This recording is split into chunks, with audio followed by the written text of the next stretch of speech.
Hello বন্ধুরা, আপনারা সবাই কেমন আছেন? আশা করি ভালো আছেন। আমিও খুব ভালো আছি। তেল গরম হয়ে গেছে, এদিকে মাছের মাথাটা দিয়ে দিয়েছি আর এদিকে একটা পেস্ট করে নেব। আদা, রসুন, লঙ্কা, গোটা গরম মশলা একসাথে পেস্ট করে নিচ্ছি। এদিকে তেল গরম করে গোটা গরম মশলার পেঁয়াজ দিয়ে দিলাম, দিয়ে ভালো করে এটাকে ভেজে নিতে হবে। তারপরে যে মশলাটা করেছিলাম সেই মশলাটা আমি দিয়ে দিলাম। তার সাথে জিরে গুঁড়ো, ধনে গুঁড়ো, লঙ্কা গুঁড়ো, টমেটো, লবণ, হলুদ সব একসাথে দিয়ে ভালো করে কষিয়ে নিতে হবে।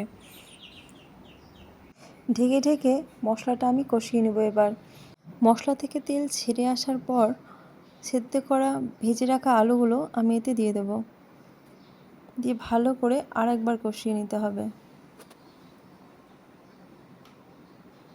তার সাথে ভাজা মাছটা ভেঙে আমি এতে দিয়ে দিলাম। ভালো করে নেড়ে চেড়ে আর একটু ঢেকে রেখে দেব।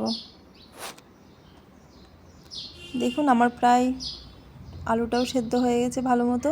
এবার আমি জল দিয়ে দিলাম, দিয়ে আর একবার ঢেকে দেবো এটাকে। ঝোলটা ভালো করে ফুটে গেলে ধনেপাতা দিয়ে নামিয়ে নিলে রেডি কাতলা মাছের মাথা দিয়ে আলুর তরকারি। এইটা ভাতের সাথে খেতে খুব ভালো লাগে, আমার তো একটা পছন্দের খাবার।